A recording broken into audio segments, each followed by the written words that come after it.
A Tragédia de Santa Maria, quarta parte, Os Segredos do Túmulo. Capítulo 3, Quando o amor inspira. Bem-aventurados os que padecem perseguição por amor da justiça, porque deles é o reino dos céus. Jesus Cristo.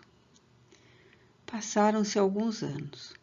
O solar de Santa Maria fora interditado por seu proprietário, que não mais o habitara, deixando-o sob a direção de administradores competentes, dentre os quais Maria Rosa, a quem o filho substituiria na maioridade.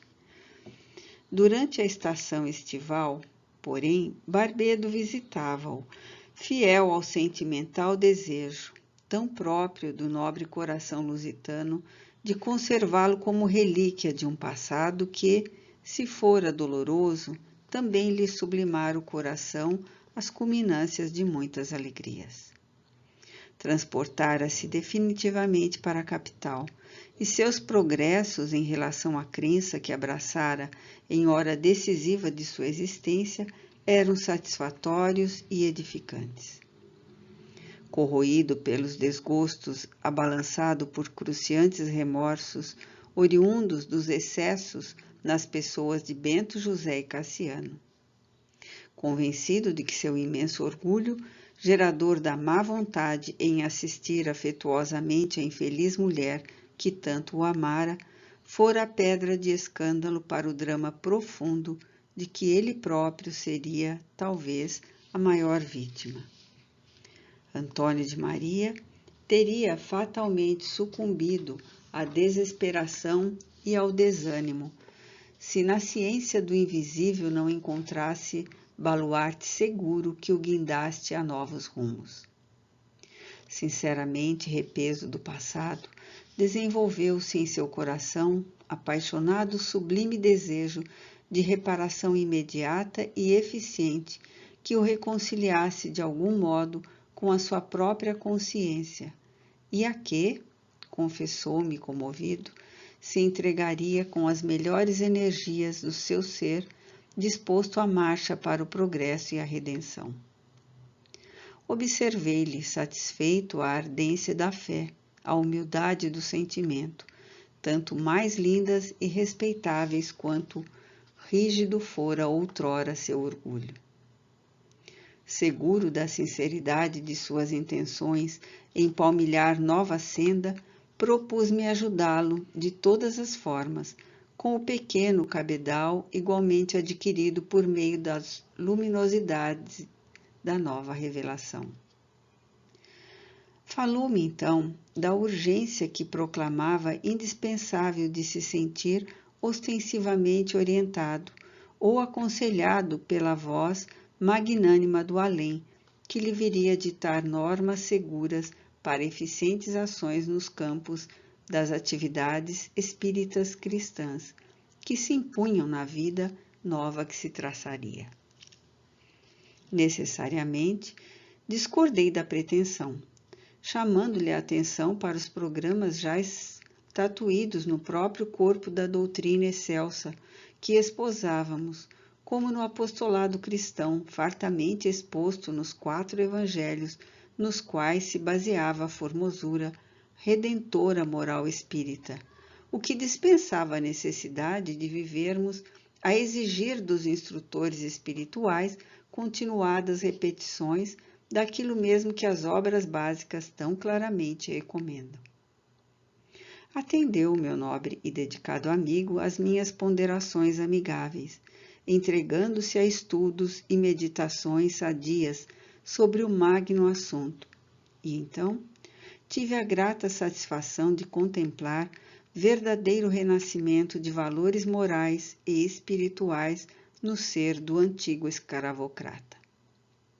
Raramente outro adepto da doutrina codificante pelo eminente Allan Kardec terá feito renúncias tão completas e compreendido em tão pequeno espaço de tempo e tão amorosa e fraternalmente a magnificência das instruções dos Espíritos, catalogadas habilmente no Livro Áureo dos Espíritas, como esse pai desditoso, esse esposo infeliz, que se viu dilacerado nos seus mais caros sentimentos, pois que, tomando para si mesmo todas aquelas advertências sublimes, procurou pautar os próprios atos à luz dos ensinamentos que ia diariamente colhendo e assimilando. Numa época em que seria talvez desdouro ou erro pensar o indivíduo de modo diferente da grande maioria. O Evangelho era o seu grande mestre, e ele se reeducava resignado ao murmúrio celeste de vozes como estas, em verdade, provenientes das alcandoradas paragens do além-túmulo, como tanto desejara ele para sua própria edificação. Chamo-me caridade. Sigo o caminho principal que conduz a Deus. Acompanhai-me, pois conheço a meta a que deveis todos avisar. Dei esta manhã o meu giro habitual e com o coração amargurado venho dizer-vos: ó meus amigos, que de misérias, que de lágrimas, quando tendes de fazer para secá-las todas. Alhures, vi, meus amigos, pobres velhos sem trabalho e, em consequência, sem abrigo, presas de todos os sofrimentos da penúria e envergonhados de sua miséria, sem ousarem, eles que nunca mendigaram, implorar a piedade dos transeuntes. Com o coração túmido de compaixão, eu que nada tenho, me fiz mendiga para eles e vou por toda parte estimular a beneficência, inspirar bons pensamentos aos corações generosos e compassivos. Por isso é que aqui venho, meus amigos, e vos digo: há por aí desgraçados em cujas choupanas falta o pão, os fogões se acham sem lume e os leitos sem cobertores. Não vos digo o que deveis fazer. Deixo aos vossos corações a iniciativa. Se eu vos ditasse o proceder, nenhum mérito vos traria a vossa boa ação. Digo-vos apenas: sou a caridade e vos estendo as mãos pelos vossos irmãos que sofrem. Quando perdoardes os vossos irmãos, não vos contenteis com o estender o véu do esquecimento sobre suas faltas, porquanto, as mais das vezes, muito transparente é esse véu para os olhares vossos. Levai-lhes simultaneamente com o perdão, o amor. Fazei por eles o que pedireis fizesse o vosso Pai Celestial por vós. Substitui a cólera que conspurca pelo amor que purifica. Pregai, exemplificando essa caridade ativa e infatigável que Jesus vos ensinou. Pregai-a como ele o fez durante todo o tempo que esteve na terra, visível aos olhos corporais e como ainda a prega incessantemente, desde que se tornou visível tão somente aos olhos do Espírito. Segui esse modelo divino, caminhai pelas suas pegadas, elas vos conduzirão ao refúgio onde encontrareis o repouso após a luta. Como ele, carregai todos vós as vossas cruzes e subi penosamente, mas com coragem, o vosso Calvário, em cujo cimo está a glorificação. Ao influxo benéfico e dulcíssimo de tantas melodias do amor divino, Barbedo desdobrou-se em atenções fraternas para com aqueles a quem procurou encontrar em torno dos próprios passos, visitando pessoalmente, humilde e simples como jamais pensei contemplá-lo, os bairros mais afastados e pobres, no generoso afã de secar as lágrimas do infortúnio, remediando situações penosas ou insustentáveis. Não lhe bastaram, então, os labores gratuitos da profissão exercidos paternalmente aqui e além. Seu coração impelia-o a testemunhos maiores nos setores da beneficência, levando-o a dedicar-se amorosamente aos infelizes para as alegrias e felicidades que lhe proporcionasse a si próprio conceder o consolo supremo de se julgar igualmente ditoso pelo haver ajudado no infortúnio. Entre mentes, resignado, esforçando-se diariamente em combater o grande orgulho que o infelicitara, passou a viver ao lado dos sofredores e dos simples. Se suas forças, ainda frágeis, não lhe permitiram jamais visitar uma casa de alienados, a infeliz sob cujas mãos morrera a sua filha muito querida, provia-lhe, no entanto, generosamente as necessidades da internação, ainda por amor à Esmeralda, que a tanto incentivava, reanimando-o com seus conselhos salutares e suas dadivosas aparições que tanto o reconfortavam. E assim foi que vimos florescer o século XX, etapa decisiva para a humanidade e que contemplaria notáveis conquistas para o progresso e até mesmo para o ideal que desde alguns anos empolgava nosso espírito e nossos sentimentos.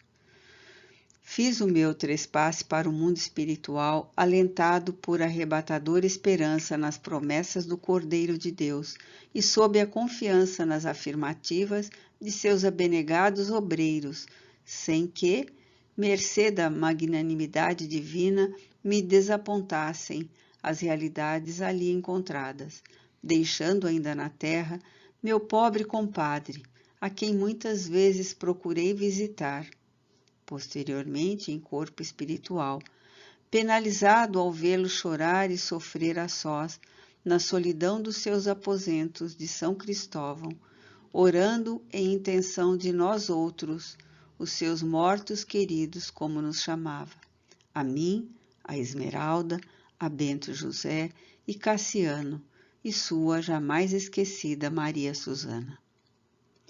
De certa feita, durante esses costumeiros colóquios mentais ou telepáticos, sugeri-lhe a ideia de albergar em sua companhia a filha e a neta da senhora Conceição, sua irmã, as quais, despojadas da proteção de um chefe, pois que lhes faltara o esposo e pai muito querido, poderiam povoar de suaves consolações a solidão crescente de sua vida. Por esse tempo morrera, igualmente, a senhora Conceição, e sua neta, Guilhermina, orçava pelos 13 anos, apresentando-se como graciosa menina, prendada e altiva. Obtive a satisfação de ver meu velho amigo aquecer insensivelmente as minhas discretas sugestões, e risonho e feliz receber as congratulações da própria Esmeralda, durante reunião singela e fraterna, pelo feito generoso. Realmente, as duas assim amparadas, felizes se sentiram, abençoando o bondoso coração que lhes evitava as duríssimas preocupações diárias. Ora, uma vez habitando eu o além-túmulo, minha querida afilhada e seu esposo voluntariamente puseram-me ao par de acontecimentos empolgantes, dos quais entendi dar conta ao leitor, a menos que, deixando de fazê-lo, nossas humildes narrativas fiquem incompletas. Referiram-se aos dramáticos acontecimentos de Santa Maria, apontando-me a danosa origem de tão infaustos insucessos, mas, para que meus jovens leitores, para quem estas páginas foram escritas, aquilatem da excelência das leis da onipotência que rege os mundos e a humanidade, meditando sobre elas, procurarei descrever o que então se passou de molde e não deixar lastro para qualquer desentendimento. Cerca de 2 anos após meu trespasse para o mundo espiritual, senti-me um dia sensibilizado com o convite amorável de minha cara Esmeralda para uma peregrinação até seu ambiente preferido em além-túmulo. Seguia, pois prazeroso e feliz, observando que se achava em companhia não apenas da entidade formosa que na terra lhe fora mãe, Maria Susana, como ainda de outras personagens espirituais, lúcidas e protetoras, que lhe seriam abnegados tutelares no mundo invisível. Penetrei, então, discreta e aprazível estância espiritual que se me afigurou o padrão quintessenciado da própria Suíça, com seus vales férteis e pitorescos, seus montes gelados, em que florezinhas mimosas, próprias do clima, proliferavam por entre graças que encantavam.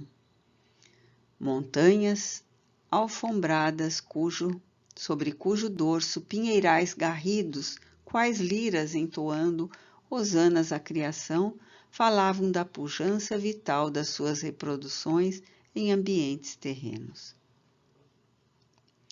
Ali encontrei abrigado em domicílio pitoresco, leve e artístico, tal se fora entretecido com cintilações de madrepérola, o antigo abolicionista Bento José de Souza Gonçalves, acompanhado de seu velho e leal amigo, o liberto Cassiano Sebastião. Na placidez do ambiente, propício às meditações fecundas e generosas, ambos concertavam programação laboriosa para um retorno aos proscênios da terra por meio da reencarnação, durante a qual imprescindíveis realizações seriam levadas a termo. O antigo advogado, porém, a quem eu conhecera na terra, comunicativo e irrequieto, surpreendeu-me então pelo aspecto comedido e grave que lhe observei em contraposição com Esmeralda, que se conservava a mesma individualidade, simples, graciosa e encantadora de outrora. A experiência última foi decisiva e fecunda para o meu espírito, meu caro doutor. Começou ele, após os cumprimentos que foram efusivos e gratos, e atendendo ao desejo daquela que acabara de ser sua linda esposa sobre a terra. Espiei duramente, refletindo-me no reverso da medalha, um crime praticado contra certa personagem altamente colocada na França de Luís XVI, quando dos trevosos dias do terror. Mas a Deus louvo pelo ensejo a mim piedosamente fornecido pela sua soberana justiça e sua paternal misericórdia, de lixiviar a consciência dessa ignomínia que acabrunhava desde então, concedendo-me agora liberdade e mérito para etapas novas nas romagens do meu próprio progresso. Absolutamente não conservo do meu caro comendador o menor resquício de rancor, sequer recordação chocante ou amargurosa. Somos velhos companheiros de migrações terrenas, reencarnados ao lado um do outro, ora aqui, ora ali, unidos ou aparentemente desunidos, durante os entrechoques das existências em que muitas vezes nos vimos colocados em situações difíceis, em circunstâncias melindrosas ou dramáticas. Ele não me odiava, eu bem o sei. Sofria acremente, excruciantemente, supondo-me réu do hediondo crime. E hoje o vejo repeso e dolorido, diariamente evocando-me a lembrança entre lágrimas e orações e súplicas de perdão. Nele não compreendo senão mero instrumento para um resgate terrível, em débito na minha história de espírito pecaminoso, instrumento enceguecido pelo excesso de dor ou de revolta, oriundo de um grandioso sentimento de amor para com a filha, o ser que mais tem ele amado através de muitos séculos. Quanto a Severina e Ana, lamento-as compadecendo-me de ambas. Pobre Ana, amava-me realmente, e longe eu me encontrava de avaliar a profundidade da paixão que lhe inspirei e que a perdeu. Jamais, porém, eu lhe quis mal, conquanto algumas vezes me houvesse irritado as suas sistemáticas perseguições. Poderíamos ter sido como afetuosos irmãos, unificados para todo sempre, os blandiciosos embalos de uma sólida afeição fraternal, não fora os arrebatamentos indomáveis do seu caráter ainda deseducado. Espiritualmente, são-me estranhas ambas, mas a partir daqueles nefastos acontecimentos, sei que estarão solidamente atadas não apenas ao meu destino, mas também ao de Esmeralda e do próprio Barbedo.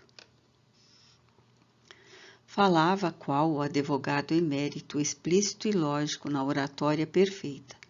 Continuou, porém, após quedar-se pensativo durante alguns instantes.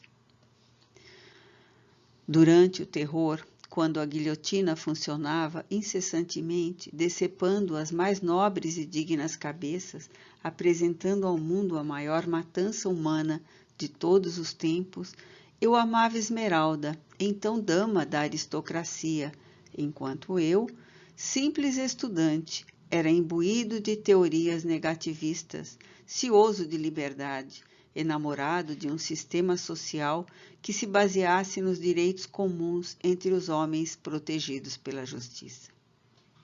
Mas o amor mal equilibrado e orientado perdeu-me, porque a fim de me apossar do objeto amado, fora-me necessário a prática de abominável crime, uma vez que entre ele e mim existiam as leis do matrimônio.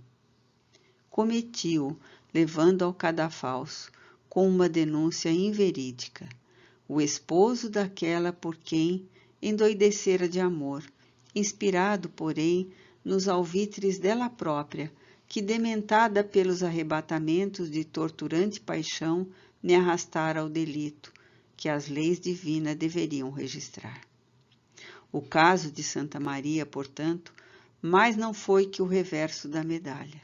E Barbedo ali, se muito sofreu, foi porque houve de expiar, além de delitos passados, também a inclemência das dores provocadas em muitos corações paternos e maternos dos próprios escravos, a quem tratou sempre com rigor excessivo, com inclemência desumana. O que, bem examinado, para ele constitui um favor celeste, visto que para disto se reabilitar não foi necessária a perda de tempo que o espaço de uma existência a outra acarreta. E quanto ao vosso trespasse, Dr. Sousa Gonçalves? Indaguei, interessado e comovido. Lembro-me, com emoção, que minha Esmeralda parecia-me imperfeitamente por entre as brumas do meu raciocínio já atacado pelos golpes da loucura, tentando infundir-me coragem, consolo e esperança. Nos últimos dias de minha acidentada existência, consegui entrevê-la nitidamente, deslumbrado, observando-a com as mesmas lindas vestes usadas para os nossos esponsais. Sorria-me, convidando-me a adormecer em seus braços. Adormeci, efetivamente, exausto e desesperado ante tantos amargores, observando, no entanto, que me transportavam através de longas distâncias. Quando despertei, depois de sonolência pesada e longa, compreendi que Esmeralda me transportara, adormentado, para a Suíça, pois reconhecia-me hospedado em gracioso chalé, levantado na placidez de um vale encantador, onde ovelhas mansas roíam a erva tenra sob a cadência sugestiva de campainhas presas ao pescoço. Estranho pavor de tudo quanto se relacionasse a Santa Maria, a X e até mesmo ao Brasil, fez que rompesse de minhas lembranças o drama acerbo por mim vivido, e copioso pranto abalou-me as sensibilidades do ser, sufocando-me em lágrimas. Mas ali se encontrava a vigilante e terna amiga. A serenidade se impôs pouco a pouco, fornecida ainda pelo amparo de nobres tutelares do invisível, que acorreram a me assistir. Preferi, então, permanecer em ambientes do poético e amorável torrão suíço, que eu tanto admirava, e onde dias tão suaves eu desfrutara durante as férias proporcionadas por meu estimado avô. Até que um dia, extensa caravana de espíritos de antigos escravos africanos invadiu a placidez inquebrantável do meu vale florido para o convite a uma festividade singular. Via-me transportado então por essa falange humilde, carregado triunfalmente entre ombros amigos, enquanto a multidão me ovacionava entre alegrias incontidas, emitindo brados de vitória que me aturdiam, emocionando-me profundamente. Meu próprio nome ecoava muitas vezes aclamado com simpatia e generosidade, a par de outros que eu próprio me habituara a querer e respeitar. Vi-me perlustrando as ruas do Rio de Janeiro, que regurgitavam, até que em dado momento reconheci-me no próprio interior do Palácio do Governo Imperial, envolvido por uma incalculável multidão de criaturas humanas e entidades espirituais. Isabel, de Orleans e Bragança, regente do Império, na ausência do seu venerando pai, o imperador, assinava a lei que extinguia a escravatura dos negros em minha pátria. Aquela abolição por mim sonhada desde tanto tempo e pela qual tantas perseguições eu mesmo sofrera no fundo de um cárcere, para a alegria daqueles que me acusavam de um bárbaro, o choricídio, que sabiam não seria eu capaz de praticar, mas que desejavam de mim anular o defensor do liberalismo que eles combatiam. Era o dia 13 de maio de 1888. Ajoelhei-me então respeitoso e comovido diante da generosa dama libertadora de uma raça e osculhei-lhe a fímbria dos vestidos. E que pretende tentar agora, meu jovem e querido amigo? Perqueri ainda emocionado e reconfortado ante tão sugestiva nobreza de princípios, compreendendo que não se animava a prosseguir. Pretendo renascer para novas tentativas na senda do aprendizado espiritual, aqui mesmo, isto é, na Suíça, sob cujas faixas espirituais logrei generoso abrigo ao reconhecer-me dilacerado pelas provações. Ao contato de suas sociedades, desejo obter a rígida experiência dos laborosos povos europeus, disciplinando-me em costumes que corrijam o meu feitio excessivamente ardoroso e irrequieto, adquirido através de repetidas experiências entre povos de índole muito apaixonada. Acabo de concertar planos com a minha querida Esmeralda, e desta vez, senhor doutor, estou autorizado a afirmar pelos mentores dedicados que me assistem que seremos profundamente felizes, dado que, reparado o nosso feito débito da Revolução Francesa, nada mais impedirá desfrutarmos a aventura de uma união ditosa entre realizações harmonizadas com o bem e o progresso geral. A permanência de tantos anos neste ambiente de vales e planaltos generosamente cultivados para alimentar os homens, a doce contemplação desses rebanhos mansos, amigos dos seus pastores e tão úteis às criaturas, as longas e libadas meditações à frente das messes que crescem prometedoras das árvores refloridas para a reprodução magnânima das águas cantantes e cristalinas, refrescando os campos fecundados com as raízes das plantas protetoras. Assim, o encantamento fornecido à minha sensibilidade pelo contato com a natureza.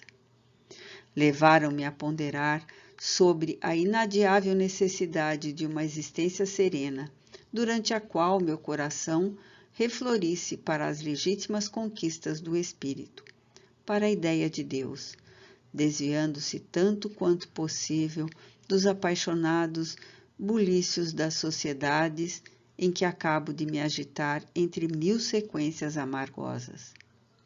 Reencarnado, adotarei outra profissão, não menos digna nem menos útil para a humanidade e suas necessidades e conquistas. Preferirei glorificar-me ante a bênção das searas que cresçam sob os meus desvelados cuidados profissionais, tal como observo fazem alegres e amoráveis os agricultores destes vales, que me ensinam, por meio das lições dos seus abençoados afãs, os caminhos mais justos que me impelirão à doce contemplação do ser divino, a se refletir na magnificência da natureza. Obtive o beneplácito dos céus para os meus novos intentos.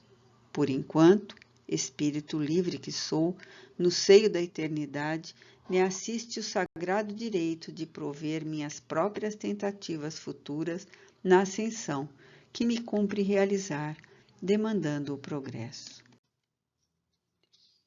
Satisfeito, admirado, a atitude varonil daquele a quem jamais consideraram criminoso vulgar, abracei-o fraternalmente, louvando-lhe as boas disposições, ao passo que me despedia, buscando o regresso aos ambientes brasileiros. Deteve-me ele, porém, sorridente, amigavelmente prendendo-me o braço, num gesto peculiar à sua amabilidade de outrora para com os afins, e acrescentou, enlaçando com o braço disponível a sua muito querida Esmeralda: não prescindiremos da honra de vos participar. Esperançados na vitória final e certos de que seria esse o nosso dever de amor, fraternidade e proteção para com um ser mais frágil do que nós, que rogamos às potestades divinas a graça de, uma vez reencarnados e novamente consorciados, obtermos a realização do nosso mais caro sonho dentro das leis do matrimônio, o qual não chegamos a concretizar na última etapa expiatória, tragicamente encerrada. Sermos os venturosos pais de um intezinho risonho e lindo, no qual revivamos a perpetuidade do imenso amor que unifica os nossos corações. E adivinhará, porventura, o nosso caro doutor, quem suplicamos aos céus para a primogênita de nossa próxima união terrestre? Fitei-o curioso sem responder, mas Bento José de Souza Gonçalves, os belos olhos espirituais, marejados de lágrimas, rematou enquanto minha querida afilhada sorriu enternecida. Aquela pobre e infeliz Ana Maria.